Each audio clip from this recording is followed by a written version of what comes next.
you think there will be our extended cut or a director's cut, like 4 hours long? This guy just asked that question. No. That's it.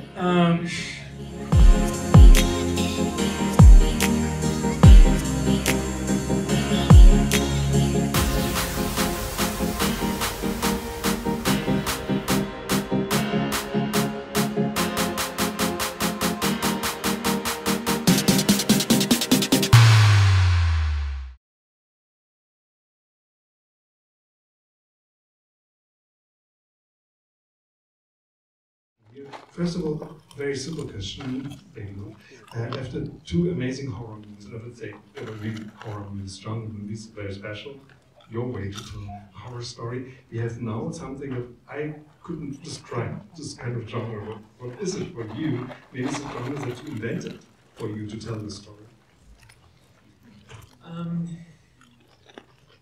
mean, I guess if it belongs to a tradition, I would say that it belongs to the picaresque, which is more of a literary tradition. But you know, it's an odyssey. It's a comedy. I hope it's funny. That's the idea.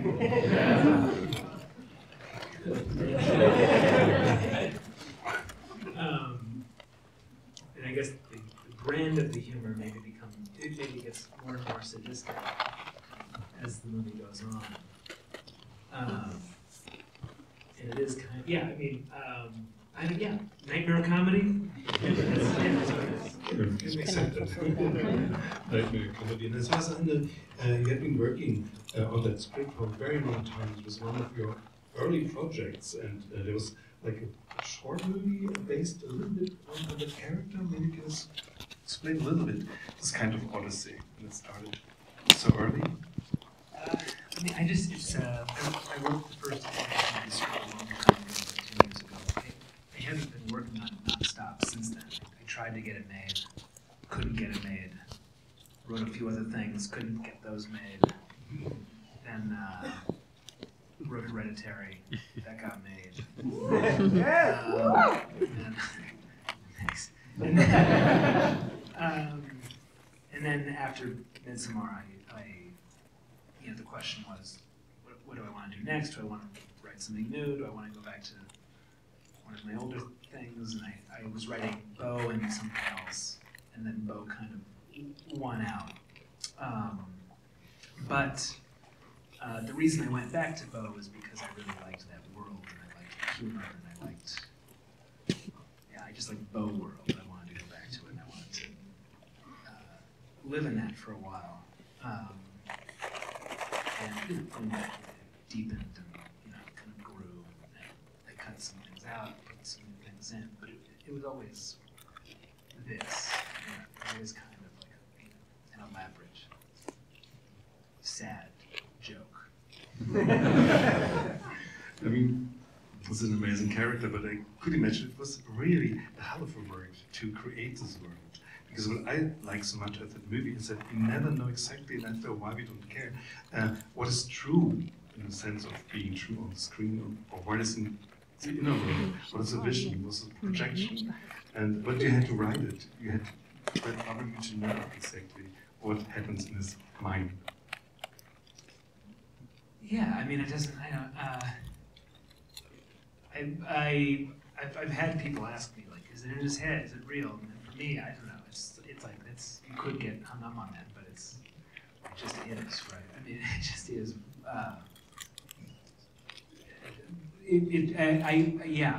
But the point of the film, like, well, I guess it should feel like you've been swimming around in this guy's guts for like 3 hours. You know? And I guess the world reflects his experience of it.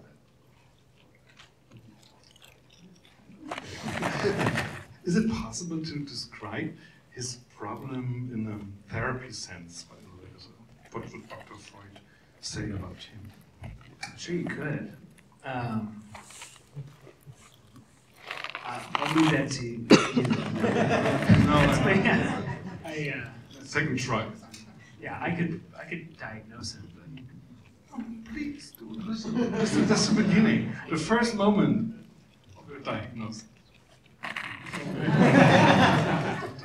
But on the other hand, you've been talking about literature, and this is also an aspect that I like very much. So we can discover a lot of references, like the old myth of Oedipus, the mother, suffering, the boy suffering for love to his mother in a way.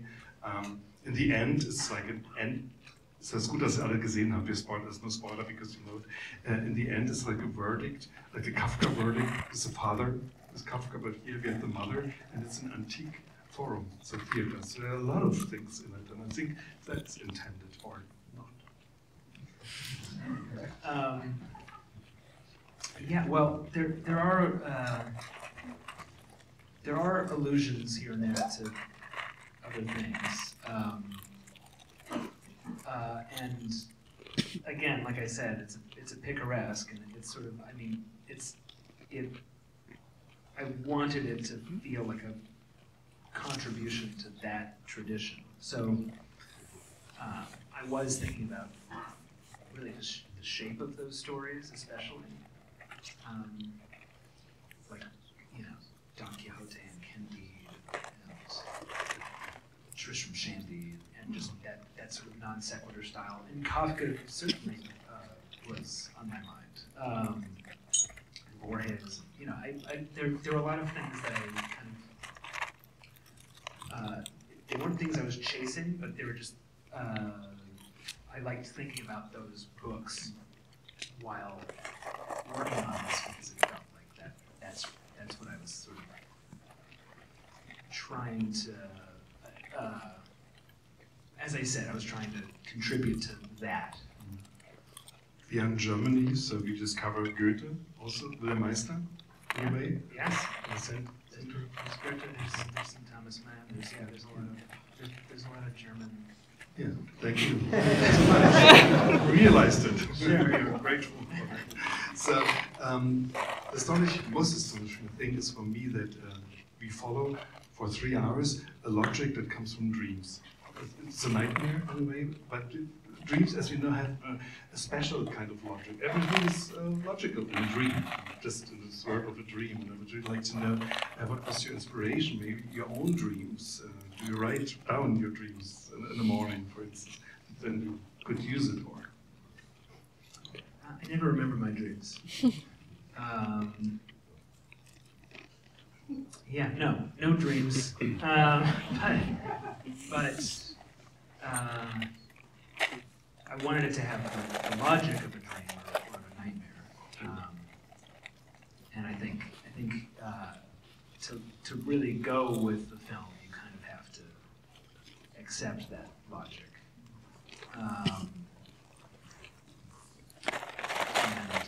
Yeah, I mean, really, I was mostly trying to make myself laugh. That was really the thing.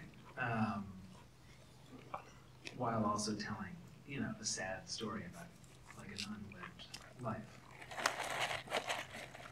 People laughed a lot, by the way. They realized it was a kind of comedy. On the other hand, I think they also felt a kind of compassion with him. So laughing is about him, about his horrible fate, or is it maybe a way to comfort him or to feel with him, to laugh about him? Because he's a lovely character, by the way. He's a lovely person. He's a very nice person. And he's suffering without any reason. I mean, yeah, in a way, he's suffering. You deliver sadistic reasons. You said that in the beginning. Well, I mean, we're not laughing with him because we're not laughing. But I mean, I don't think I'm laughing at him. I really relate to him. Yeah, I don't know. I think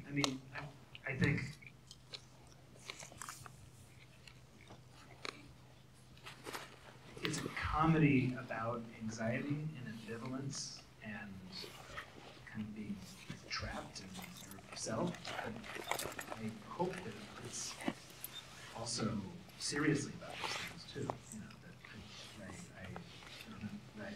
So hopefully people have problems with ambivalence or anxiety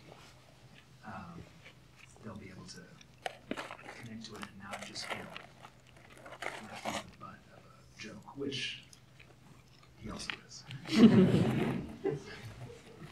I mean, it's also very important with movies to understand your visual concept, because we really see a visual expression of inner processes like feeling fear, horror, pain. So was it clear from the beginning on that we have so many visual elements in this movie that you're playing with, and in a way it's also, I think, brave to undermine our expectations very often.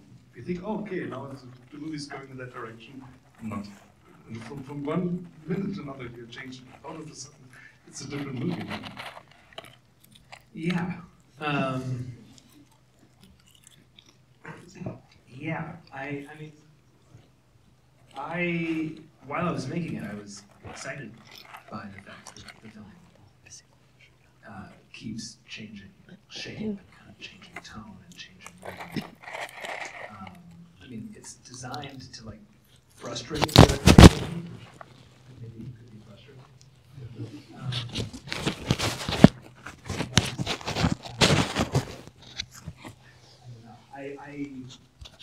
For me,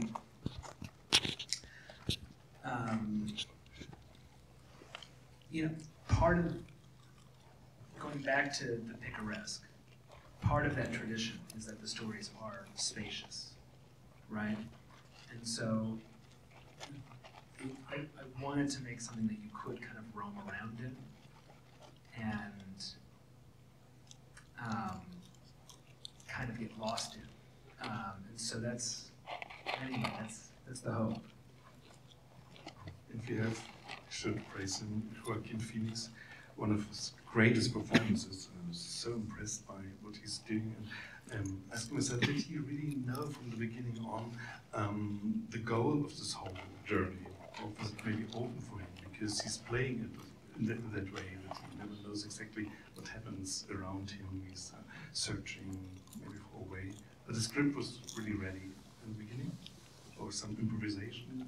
No, there's no improvisation. The script was solid. Or I mean, it was done. But finding our way through the script and kind of, it was another story. And no, I don't think he ever knows where he's going. I think if he knows where he's going early on, he probably won't take the part. Because he's not interested in that. He's a very exciting artist to work with, because the minute that he does understand something and it's like set and it's decided upon, it's dead, and his like body won't let him go there. So you have to find a new way in, and that's exciting. And that doesn't mean that the blocking changes. It doesn't mean that the dialogue changes. It doesn't mean that the scene changes in any way. It just means that his way into the scene, his approach, his like our way of thinking about it, has to shift. Right? And so there were a lot of days where he would hit a wall and wouldn't want to, like, you know, wouldn't be able to go forward. And in the beginning of shooting, that was like alarming, because I just thought he didn't like me. And then pretty early on, I realized, okay, I'm gonna like stop with him and go back to the lab with him and work through this. And every time we did it, the scene came back to life in a really exciting and invigorating way. And so so it got to the point where whenever we hit a wall, that was an exciting feeling of like, okay, right, we're hitting a wall because it's because it's too obvious, or it's too it's so solid in our head that it's just kind of like calcified. So how do we break it back open? Anyway, he's great. I love him. And here I see some things in common with the Joker. I mean, he's like an introverted Joker. All the aggression is taken inside. The joke is getting everything outside. Maybe they have something in common, but you are probably not the right person to answer that question. That's Todd Phillips. That's that's call him up here. Yeah. But could you explain the way of working? Because I understood, and I perfectly understand it, that you don't like to give too much interpretation. And a lot of things, maybe in the movie, I think, are unconscious, which is typical for working on the field of art. But you had probably to explain sometimes to him that could be that and that, and you should do that and that because the character feels that. Or was it also not on an unconscious level that you work together? Yeah, but we're talking about like really specific moments here that don't. So yes, I might explain something to him on the set, but it's not like here are the themes that we're mining here. Here's what the movie's about. So let's do this. It's much more. I mean, there's probably like less magic to it than that would suggest. It's just building. You're just building things. Journey together. Ja, leider können wir euch gar nicht so richtig sehen. Sind Fragen? Ja, du, ich wusste es doch. Das Problem ist ein bisschen, dass der Saal riesig groß ist. Ich weiß auch nicht, wie lang. Meinst du, du schaffst es? Sonst geht, du bist weit vorne, ich könnte dir das Mikro schon noch geben. Für die erste Frage, finde ich, hast du diese Ehre verdient. Bist du immer so lieb?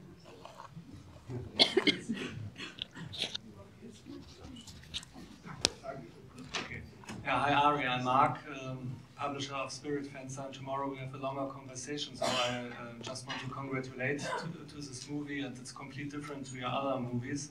And I'm Armenian, and how did you find this incredible Armenian boy, Armen Hapetian? Was there a casting? Because I really liked his acting. Yeah, casting. Auditions. Video came in. I thought, oh, that looks like Joaquin. He's good.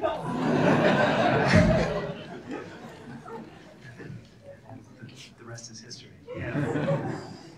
But thank you. Yeah, he's great. He's great. I was lucky to find him. Dieser Text ist ja bitte.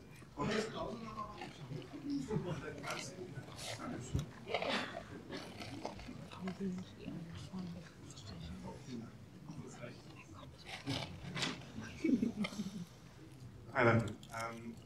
I've heard you speak before about being influenced for the set, a bit like color and set for like Powell and Pressburger, and for previous ones. For this movie, did you find that the tone of their movies was influenced for Beau Is Afraid? Because I feel like the ending, like, put me in mind of A Matter of Life and Death. So I was just wondering if that kind of came across in the right way. I mean, I've talked a couple times about A Matter of Life and Death on the tour. So yeah, not so much for the tone, but for the more just the architecture of that, the tribunal at the end. But yeah, I mean, I love Powell and Pressburger, and I love what they do with color, and I love what they do with. I mean, they're fantasists. They're also very political filmmakers, and so I mean, there are a lot of things that that don't come into play here necessarily with their work. But I mean, even structurally, I hadn't thought of it until just now. But Colonel Blimp, has a very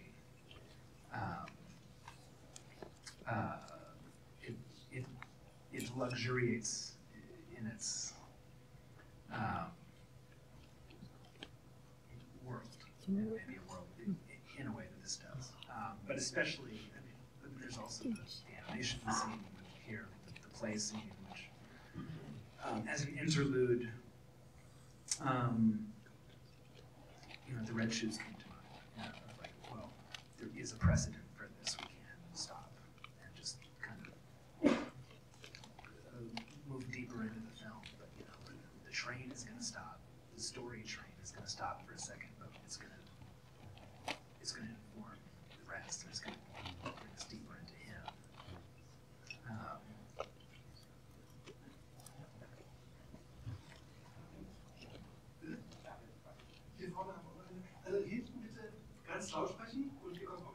Please in the back without microphone, but you said we will understand it very well. Please. Bitte, ja? Hi, thank you first of all for your time today. We loved it. You just broached the topic of political filmmaking. I was curious how political you see your work, and especially Bo, because I felt a little bit like put a finger on the pulse of time, you know, judging people as entertainment. So I was just curious whether you how political you saw this work.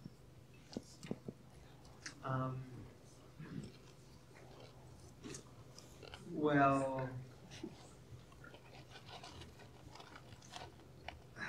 I mean, there are things here that I say that I think, you know, maybe could be called political, but I don't see this film as overtly political. I would say, if anything, it's more like, you know, the idea here was to take this world and have it be just as awful as this world, and awful in all the ways that this world is, but then you just turn the dial like a little bit high. It's just a little bit worse. And that there's, I'm not even sure if it is worse though, actually. It's pretty bad here on this planet. But maybe to also have the, I mean, to add this sort of malign logic that's like, that's reveling in how bad it is. I mean, it's tricky because I've written things that I haven't made yet that are more political, you know, so I don't know. I mean, as far as, it's a hard thing for me to answer. I think other people could maybe argue for one thing or another in my stead. I'll sit out of it. But good question, because I obviously stumbled through a non-answer. Hi, thank you for being here. My question is, the way you portray dead bodies or body parts is especially very haunting, where they look so real, but they have like that twinge of uncanny valley. Do you have like a very, like a big inspiration that you draw from, or is there a key thing that has to happen to make them kind of look this way? I mean,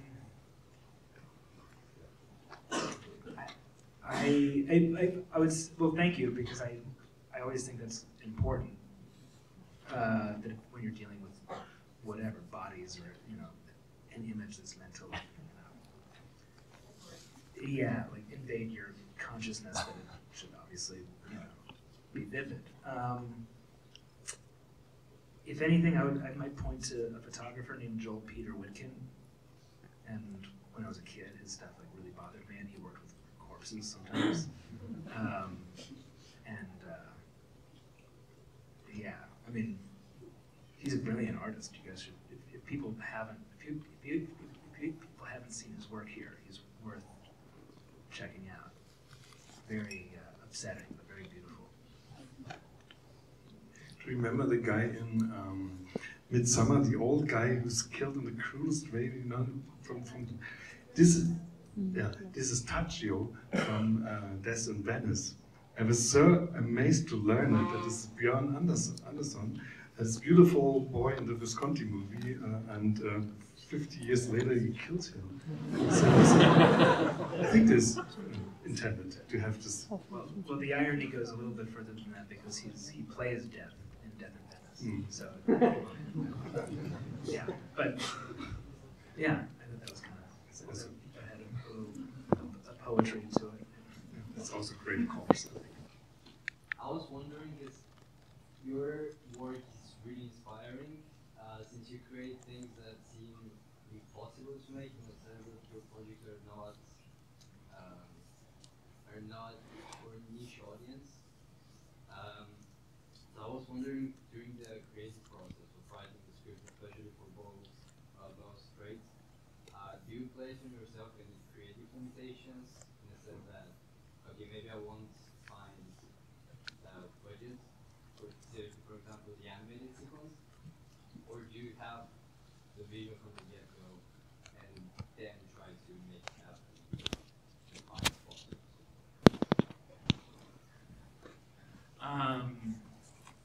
Well, it sounds like when you say creative limitations, you mean practical limitations, right? Like, do I fence in my imagination to fit the budget I imagine I might be able to get? Yeah, that's what I meant.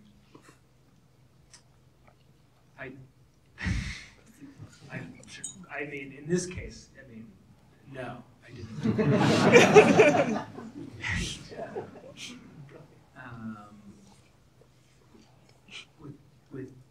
With Hereditary, I did.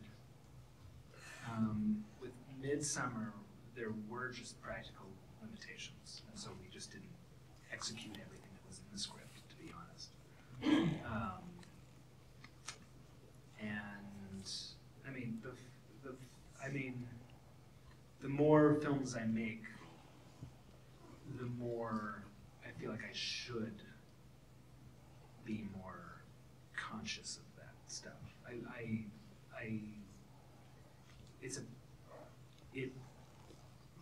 It's heartbreaking to the further you get into a film, you know, the longer you live with certain ideas, the more heartbreaking it is to excise those things or, you know, pull them out.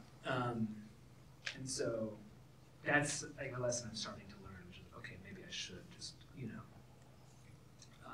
understand what the box is and try to, you know, fit that as far as just what is possible to achieve. But no, with this one, I really didn't limit my way of thinking.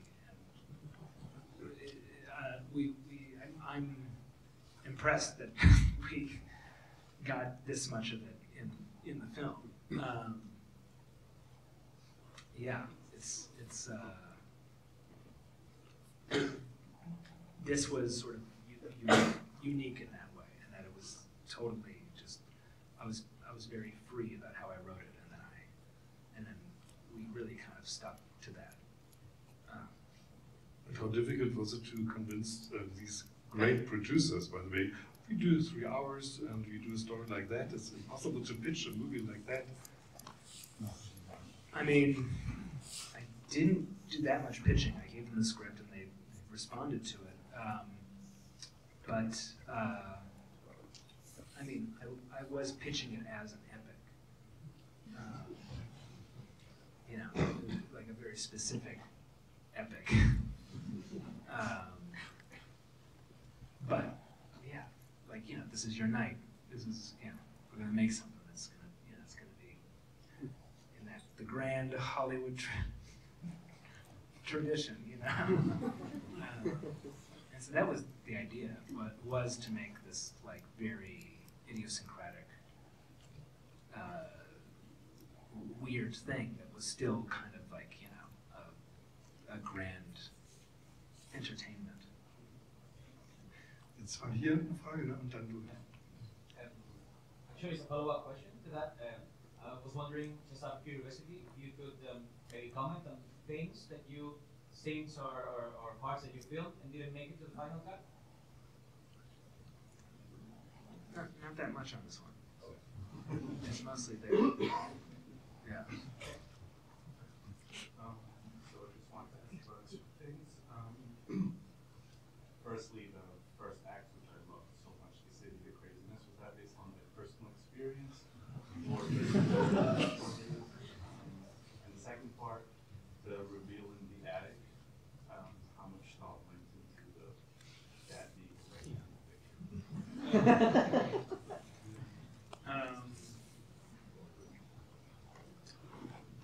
Well, that's about the amount that I put into that. His dad's a dick, you know.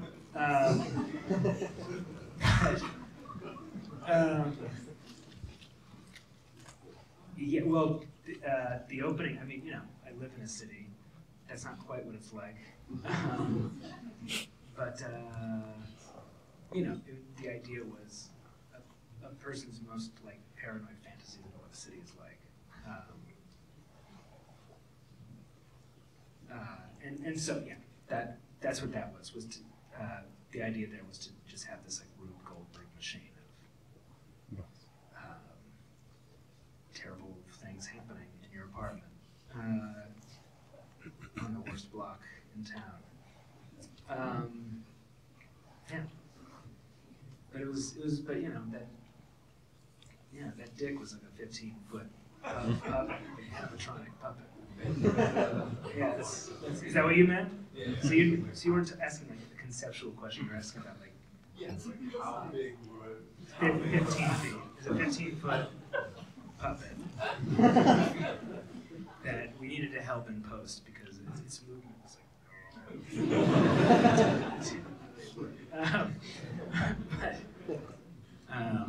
But if you watch it again, you'll notice that it has a dick, and that its dick has like 15 dicks.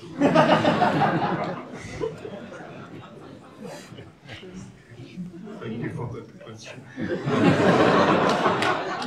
I was really impressed by that moment of deconstruction of intimacy. This is such a horrifying moment, and all these people go into your flat. This is also like a nightmare that a lot of people have. This is your room, this is your space, and you open it for everyone. This is amazing. You will never forget that moment.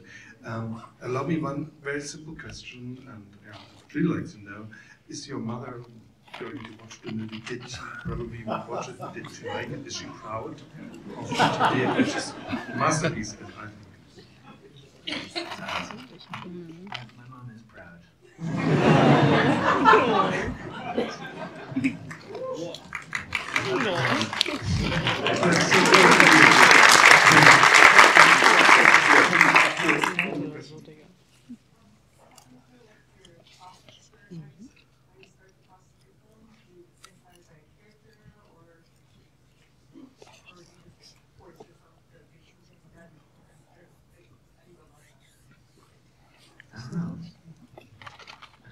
She's asking how I come up with my films or how it starts, and I don't know.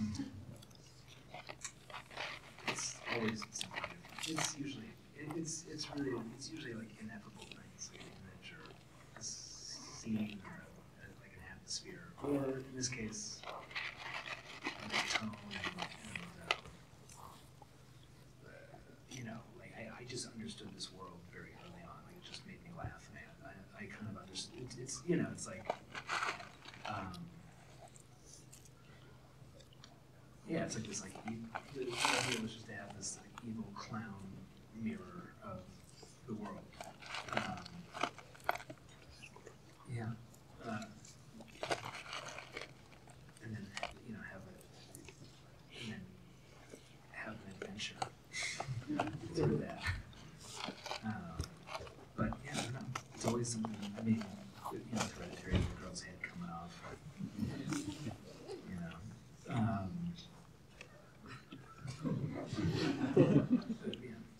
The pole was the first thing with Hereditary. Yeah, always different. Ja, bitte. Yeah, I have a question. I will scream. We will also have a longer conversation tomorrow, but I have two questions. The first one is about your short movie Beau from 2011, because basically it's the apartment key scene in a short movie, I think like 3 minutes or something. What is the relation from this short movie to Beau Is Afraid now? Because I recognize the scene in the apartment.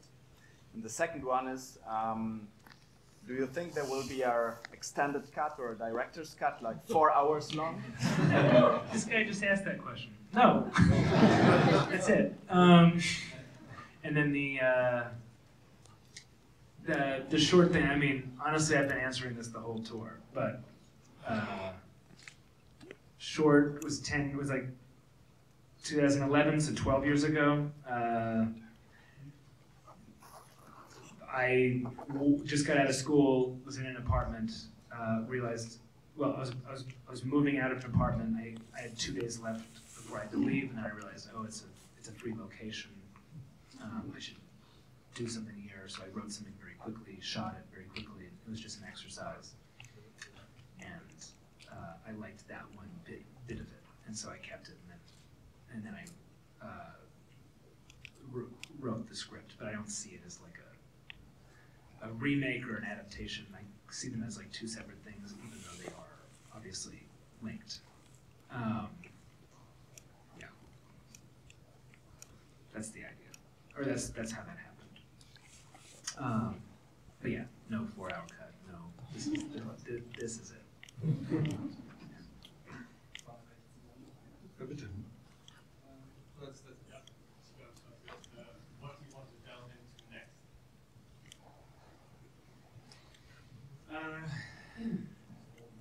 We'll see.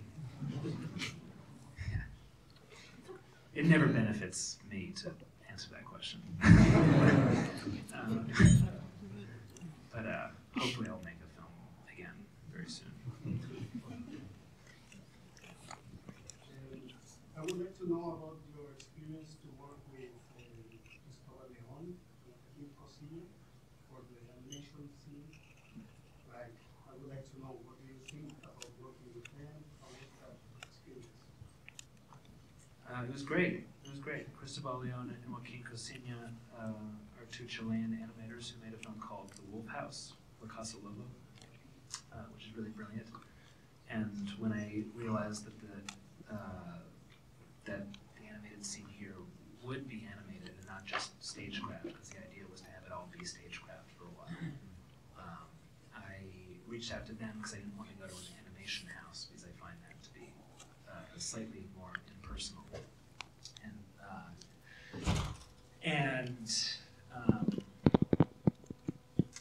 You know, I wasn't sure if they would want to do it because they tend to do their own work, and this was something that was already shot listed and kind of storyboarded. So I came to them with the sequence, telling them kind of this is how it is, this is what it will be, but I want you guys to help design the look of it and and then I want to like play around with you guys. And they took it on, which was exciting. And it was just a long process of playing with different kinds of animation styles and you know, really having to find what worked, because it wasn't just about having the animation be cohesive within the sequence, because it does keep kind of changing, but also to have the style of animation be cohesive with the rest of the film. And kind of fit the aesthetics of the rest of the film. So there's a lot of, I mean, by the end of the film, they were really annoyed with me. Because so much of it was so beautiful, and in a vacuum it would have been great, but some things just weren't fitting the film. And so it was a lot of like trial and error and feeling it through. And, but we shot it. We shot all of that like on a stage before they were animating on top of it. So it's very, it's a real mix of mediums, but they're great, and I really love working with them. Really great guys and amazing artists, and everybody who has not seen La Casa Lobo should. It's great. Yeah, thank you very much for the film. Maybe it's more like an appreciation that I want to share. Like, as you said, like there were some frustration at times, and also like feeling like almost getting lost, not knowing it's like an inception type of time, like doing this. So then I stopped like trying to figure out this workshop. So I quite like enjoyed the process of just wandering around and getting lost more and more and more, and then getting back to something and having to do it. So that was quite fun to the dynamic of the story and stuff. And the woman was quite like concentrating where appearing on guy story.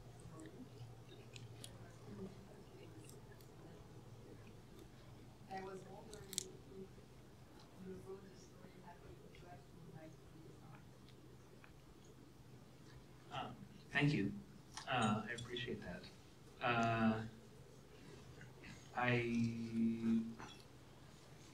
didn't start with Joaquin in mind. I started with Beau in mind, and then Joaquin was the first person who came to mind once we started thinking about how to cast it. So Joaquin was the first person I thought of. And I'm very, very happy, obviously, that he took the part. Yeah, but thank you. I appreciate that. So we have one more question, the last question. Yeah, please. I had a question about Joaquin as well. My question is, he's like a very physical actor, and a lot of directors want a lot of physical stuff from him. And I realized that in this movie he runs a lot, and he runs fairly fast as well. And my question is he actually that fast? Or the editing is Joaquin really that fast? Joaquin is that fast.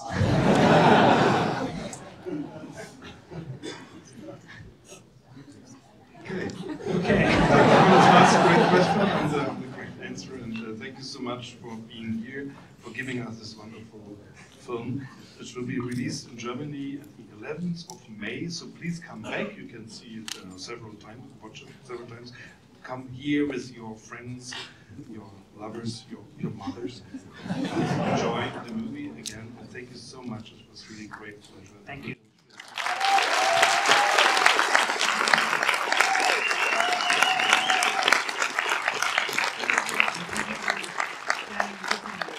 Moving.